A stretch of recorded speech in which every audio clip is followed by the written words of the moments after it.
Karina, I've been meaning to ask you. Well, how much did you invest in that splendid house of yours, huh? The architecture, the gardens, it's all so grand. It must have been quite the sum, right? I've been admiring it from afar, and I can't help but wonder about its creation. Oh, Martha, hello. That's quite a forward question to spring upon me, don't you think? It's not exactly polite to inquire about someone's finances so abruptly. But yes, if you must know, the house is a significant investment, one that took years of careful planning and saving. Yes, well, I didn't mean to be impolite. It's just that, I've been considering my own living situation lately. And besides, it's not as if I'm asking about a stranger's house, right? We're practically family. I'm not sure I follow, Martha. What exactly are you driving at? Your questions seem to have some aspects that I just can't grasp. Is there something on your mind you'd like to discuss? It's simple, really. You have a magnificent home, one that anyone would be proud to live in. And Milton, God bless him, he's done well for the both of them, hasn't he? You have to wake up every day with gratitude for that luxury. I can't help but envy the life you've built. Oh, it's a fine house indeed. Milton and I have put a lot of love into making it a home. But are you suggesting... Speaking of which, I've been doing some thinking and I've decided that it's time for a change. I wanted to let you know that I'll be moving in with you and Milton next month. I hope you don't mind, but I could use the company, and your home seems like the perfect place to find solace. Moving in? Next month? Martha, that's unexpected. I mean, it's not like we don't want you here, but that's a decision that we should discuss as a family, don't you think? Yes, the house is almost brand new, right? I remember walking through those luxurious hallways, the smell of fresh paint still lingering in the air. And I thought to myself, this is a house where one can grow old, a house where I can end my days in peace. But I did not foresee this development. End of your day? Martha, that's a pretty sick thought to have attached to our home. And you can't decide to move in without discussing it with us first. This is the house that Martin and I have dreamed of for many years. It's not a decision to be taken lightly. Oh, come now, Karina. You're taking me too literally. I don't plan on shuffling off this mortal coil the moment I step through the door. But the house, it's so beautiful, so perfect. It's the kind of place where I could see myself spending the rest of my days surrounded by my family. Surely, you understand that sentiment. But what about your own home, Martha? The one you shared with your late husband. There's so many memories there, so much history. Wouldn't you miss it? Seems like a drastic change to leave behind everything you've known. That old thing? It's served its purpose. I've already put it on the market, in fact. There's a buyer interested, and we're in the midst of negotiations. It's time for a fresh start, a chance to embrace new beginnings, And what better place to do that than with family? You're selling it? Just like that? Aren't you worried you might regret parting with such a sentimental piece of your past? Can't imagine the emotional toll that must take on you. Regret? No, I don't think so. The house is old, Karina. It's full of memories, yes, but it's also full of problems. It needs work, a lot of work. I thought about passing it down to Carl and his wife, but they have their own lives to lead. It's easier to sell it to someone who can give it the care it needs. Besides, home is where the heart is, and my heart is with my family. I suppose that's practical, but still feels a bit cold to talk about your family home as if it's just another transaction. Your memories, your history, it's all tied to that house. Be that as it may, it's the reality of the situation. And it's why I'll be moving in with you and Milton. It's settled then. I'm sure we can make it work, Karina. After all, family is supposed to be there for each other through thick and thin. Martha, this isn't something you can just decide unilaterally. Milton and I have discussed this. It's not a decision to be made lightly. We'll need to sit down and have a proper conversation about it before any plans are set in stone. And of course, I'll need a comfortable space. I'll be taking the guest room, the one with the bay window and the lovely view of the garden, as my bedroom. It's important to feel at home, don't you think? Martha, the only space we have available is the spare mattress in the living room. We weren't planning on having a permanent house guest. It's not exactly the most comfortable arrangement, but it's all we can offer at the moment. Oh, no, that won't do at all. I'll be taking the master bedroom. It's only fitting, after all. I need my own space, Karina. You understand that, don't you? Martha, please be reasonable. You can't just announce that you're moving into our house and claim the master bedroom.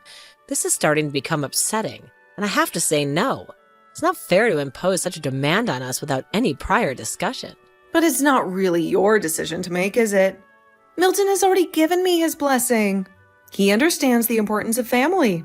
And besides, the master bedroom is the most suitable choice for me. I need privacy and comfort, especially considering the circumstances. Milton said it was okay? Are you certain? I find it hard to believe that he would agree to something like that without consulting me first. We're partners, after all. We make decisions together. Absolutely. He's always been a devoted son. He knows where his loyalties lie. I've had his approval for quite some time now. It's all arranged. He understands that it's my right as his mother-in-law to be provided for and accommodated. Milton, this situation with your mother, it's quite a bombshell to drop. Is she truly intent on this plan? The idea of her moving in with us was such a huge change in our lives. I wasn't sure I was prepared for it. Karina, I'm sorry. I had intended to discuss this matter with you in quiet of our home before any of this came to light. I can see the displeasure written all over your face, and it weighs heavily on me. Your feelings in this matter are of great importance to me, and I should have consulted with you before making any decision. Dissatisfied is an understatement, Milton. How could you send such an invitation to her without saying a word to me? It's as if my opinion on the matter has no weight. The foundation of our partnership felt shaken by this unexpected revelation. You haven't forgotten, have you? That painful day not long ago when she fell down the stairs? Her body in extreme pain? It was that moment that shook me to the core. The fear of losing her. The fear of seeing her weakness exposed before me was shaking. I was just something I couldn't easily shake. A moment, perhaps. Exaggerating in the retelling.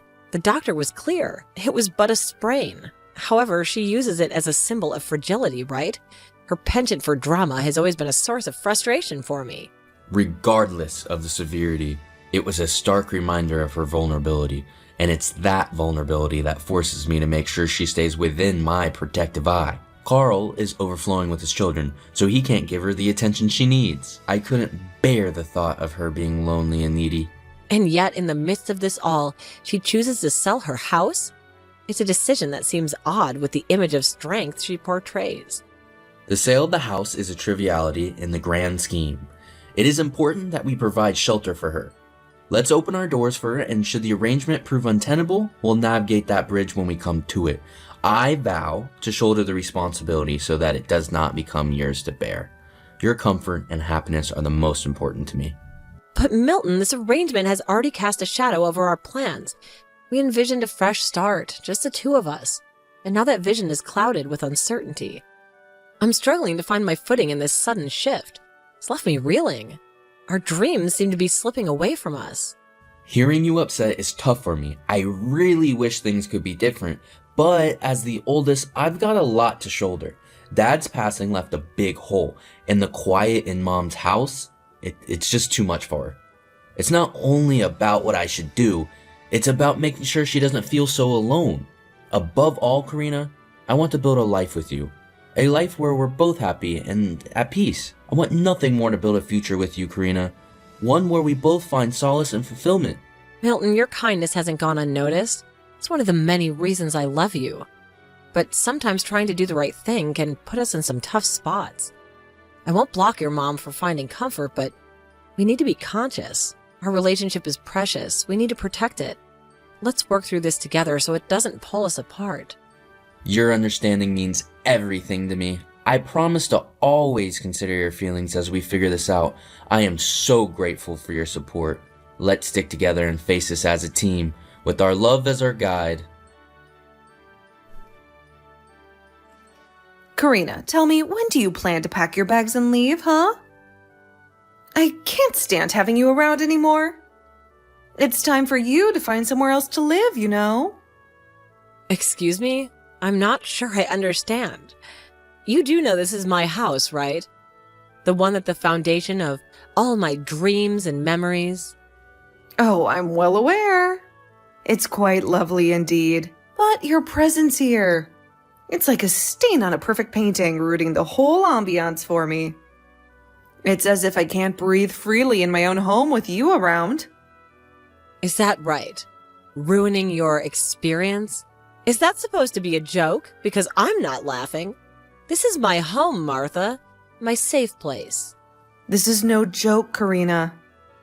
I'm dead serious right now. I've been thinking about why this place doesn't feel like mine. And I realized it's because you're here, an unwanted guest. Someone who doesn't belong here, disrupting the peace I deserve. Oh my God. What did you just say? An unwanted guest? I'm sorry, but you're sorely wrong. This house isn't yours, it's mine.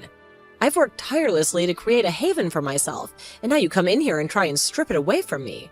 Anyways, I thought long and hard and realized that the reason it didn't feel like my house was because there was some outsider that I didn't want living here. It's time for you to leave, Karina. I cannot bear to share this space any longer. An outsider? Is that how you're referring to yourself now? Because you have no real claim to this house? Don't get smart with me, young woman. I'm clearly talking about you right now. That is why I want you to leave. It's time for you to go, to leave my house and never come back to this house. You're no longer welcome here. You can't be serious right now. After everything I've poured into this home, you think you could just dismiss me like that? Anyway, I already changed the locks on all the doors. Your key won't even work to get you inside the house anymore. Do you understand? I'm taking back control of what is rightfully mine. You did what? You changed the locks? Without talking to me? That's outrageous. Yes, the locks, Karina. Your key won't even work to get you inside the house anymore. Do you understand? It's time for you to face the facts and move on. You have to be kidding me right now. In fact, this better be some kind of sick joke, or else I'm about to get really upset with you. This is not how you handle disagreements, Martha. You can't simply lock me out of my own home. And just what do you think you have the right to be getting upset about? After all, the only reason that you're living in such a nice place is because my sweet little Milton pays for everything and that you live here. You would do best not to forget your real place in all of this, so don't even bother coming home. Do you understand me? It's Milton's name on the mortgage. So no matter how you look at it, you are the outsider here with no claim on this place. All right, then go ahead and get out then. If you're so convinced you have the right to this house, then prove it. Leave and never return. What do you mean by that? You can't possibly expect me to leave my own son's home. I mean, that if anyone's the outsider here, it's most definitely you, Martha. You're the one who doesn't belong. No, don't try and fight this. It is obviously you. This house belongs to Milton, and I am Milton's mother. You're the outsider. Look, Martha, I don't know where you got your information from, but this house belongs to me. All the documents are in my name, do you understand? This house is legally mine, and morally. What are you even talking about now? This is absurd. Okay, let's start from the beginning. Do you know that Milton works under me at my company? You know that, don't you? I built it myself, and I don't appreciate your disrespect. The company that you created? What are you talking about? Milton works for a living just like any responsible adult. He doesn't need your charity. I'm pretty sure we already went over this 3 years ago when we got married. I honestly have no idea why you're acting like this is news to you. But anyways, this house belongs to me, and I want the outsider that's been living here out. I just want to be clear. I'm of course talking about you. So please get a grip and get out of my house. You're a liar. You honestly think I'm going to believe any of this? You think you can fool me into thinking that you have your own company? I mean, you're just a woman. That's not a woman's job. Martha, do you even hear yourself?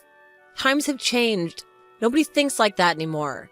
And I'll have you know that more than half of my staff are employed at my company and they're women. I married Milton because I like the person he is. And I don't use my position to advance his career or prioritize him when it comes to work. I pay my workers fairly for their work, man or woman. And though you might hate to hear it, I make a lot more than Milton does. This house is a testament to my hard work and my success. Wait a second.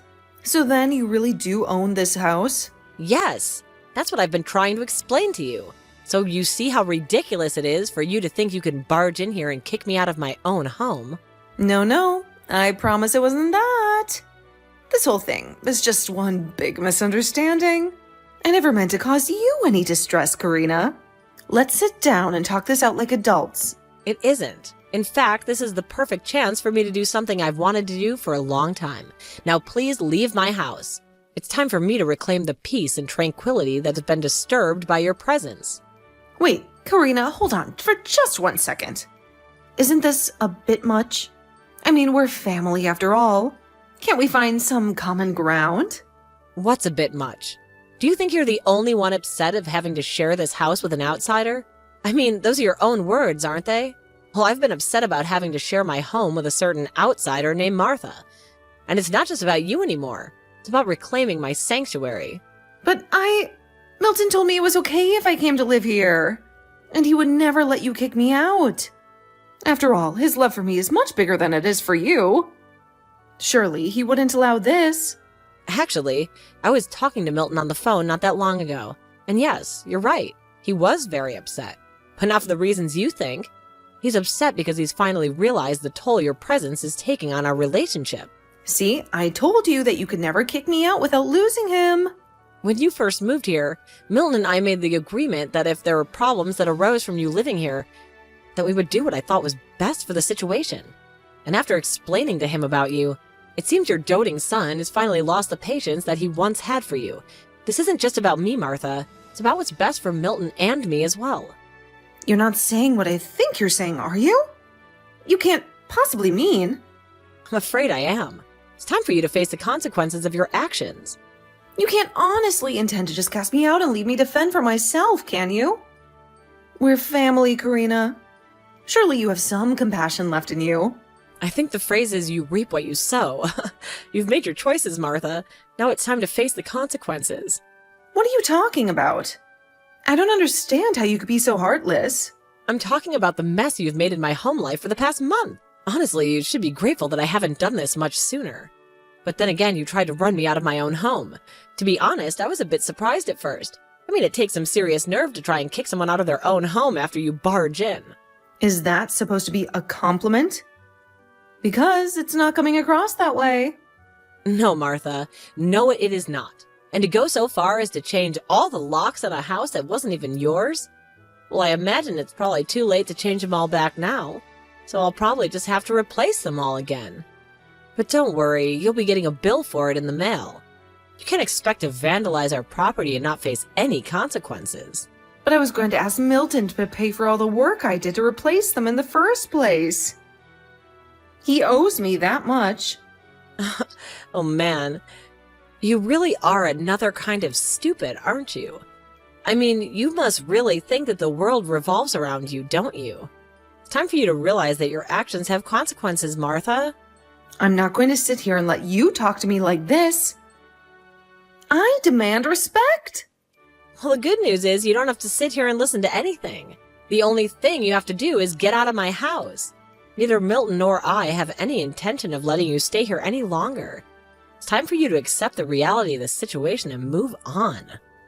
But this is my home now. You can't just kick me out of the place where I live. I've grown accustomed to the space, to the familiar creaks of the floorboard and the warmth of the sunlight streaming through the windows. No, it's not your home. And you're going back to your old place and you're moving in with Carl and his family. You may have taken temporary residence here, but this house belongs to me, legally and morally, and it's time for you to accept that. Are you crazy? They have 5 kids. I wouldn't even have a place to sleep if I moved back there now. Living in cramped quarters with a bustling family was never part of my retirement plans. I guess it's better than being on the streets, though, isn't it? Sometimes we have to make sacrifices for the sake of our own well-being.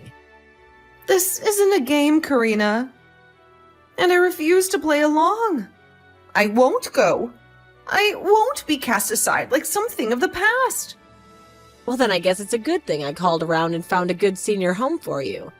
A place where you'll be taken care of, where you won't have to worry about the burdens of household chores or the stresses of living alone. Excuse me? You did what? You have no right to make decisions about my life without consulting me first.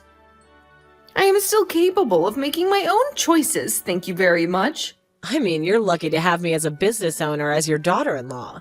I don't know many people that would pay to have their mother-in-law taken care of at a retirement home. If I were you, I'd be on my knees thanking me for what I'm doing for you. It's a gesture of goodwill, Martha, one that you seem to overlook by your stubbornness. What are you even talking about? What is all this about a retirement home? I won't ever go and live in a place like that. I lose my freedom, my independence. I refuse to be institutionalized like some forgotten relic of the past. Okay then. You're more than welcome to try and move to some other place with your own savings then. Because if you want my support, it's this or nothing. Especially after the way you forced your way into my new house and made a mess of all of it. I haven't had a peaceful moment to myself in this house since you moved in. I have half a mind to report you to the police for changing the locks, by the way. Moving out is probably your best choice right now, if I'm being honest. Please, Karina, there is no need for that kind of talk. Can't we just make up and start all over? I realize that I may have been overstepping my bounds a little, and I'm sorry for that. I'm willing to compromise and find a solution that benefits us both. We are so well past the point of you saying sorry and putting it behind us. Both Milton and I are completely out of patience with you. So enjoy your new life at the retirement home, Martha. It's time for you to face the consequences of your actions. Please, you can't just leave me behind like this. I'll be so lonely there. Is this how you want to treat your family? I don't want to hear it. Just a moment ago, you told me that you changed all the locks in my house so you can try and kick me out. I guess you'll just have to get used to your new life at the old folks' home. Enjoy your new life. Martha went so far as to change the locks and try and kick Karina out. But instead, she kicked herself out after finding out who really owned the house. It was a devastating blow to Martha's ego. Realizing that her perceived authority over the household was merely an illusion. Even Milton lost his temper and flipped out at Martha for all her selfishness. The tension between mother and son reached a boiling point, with Milton unleashing years of pent-up frustration and resentment. The confrontation left their relationship fractured, with wounds that may never fully heal. Karina was true to her word and paid for Martha's moving expenses, but didn't tell her that Martha was being sent to a retirement home all the way across the country. It was a bitter pill for Martha to swallow. Realizing her fate was being dictated by someone she considered beneath her, Martha can't stand her new life there and is trying to find a way to move out and bother her children again. The days at the retirement home stretched on endlessly, each moment filled with a longing for the life she once knew. I hear it's not going very well, though. Martha's desperation grows on with each passing day, her futile attempts at escape only serving to deepen her sense of hopelessness. The realization that she's truly alone in the world weighs heavily on her, a bitter reminder of the consequences of her actions. It's a stark lesson in the cost of pride and selfishness, one that Martha may never fully come to terms with.